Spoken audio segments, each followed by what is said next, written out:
de le g de x égale à 1 sur x ln de x en moins 1. Donc ici aussi, on va déterminer la dérivée de la fonction aussi.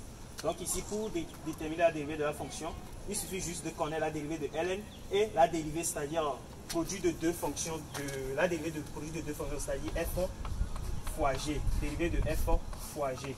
Donc ça donne quoi? Ça donne f' g plus g' f.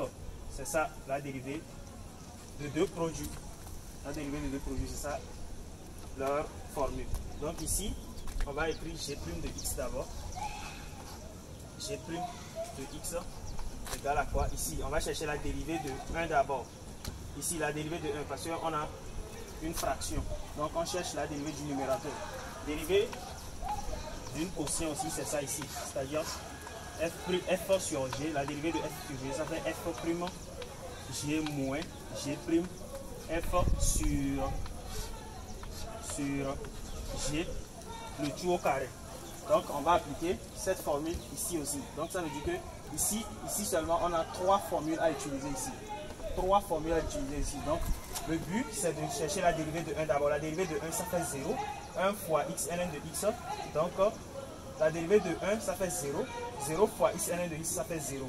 Donc, on écrit maintenant moins la dérivée de ce qui se trouve au dénominateur. C'est-à-dire la dérivée de x ln de x. Ça fait quoi? On avait calculé ça. Hein? Donc, on refait. Donc, on va déterminer la dérivée de x ln de x. On fait une parenthèse comme ça. Dérivée de x, c'est combien? C'est 1. 1 fois ln de x, c'est ln de x. Maintenant, la dérivée de ln de x, c'est combien? C'est 1 sur x. 1 sur x qui multiplie le x. On avait calculé ça dans la vidéo précédente. Donc, fois x. C'est ça. Ensuite, qu'est-ce qu'on fait? On prend ça pour multiplier par ce 1 fois 1 qui est au numérateur. Maintenant, la dérivée de moins 1 qui est ici, c'est 0. Donc, on laisse ça. C'est pas fini. Donc, comme c'est quotient, c'est sous la forme fractionnaire, c'est quotient, c'est une dérivée qui est sous la forme fractionnaire, qu'est-ce qu'on fait? Ça reste le dénominateur, c'est-à-dire le dénominateur au carré. Donc, ça fait x, ln de x, le tout au carré. Donc, c'est ça. Maintenant, on revient à la ligne. On écrit g de x. G' de x égale à quoi? Ici, on calcule. Ici, on a quoi? On a 1 sur x fois x, ça fait 1.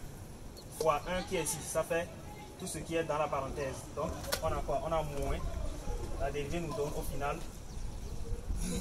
La dérivée nous donne au final moins ln de x plus 1 sur x ln de x, le tout au carré.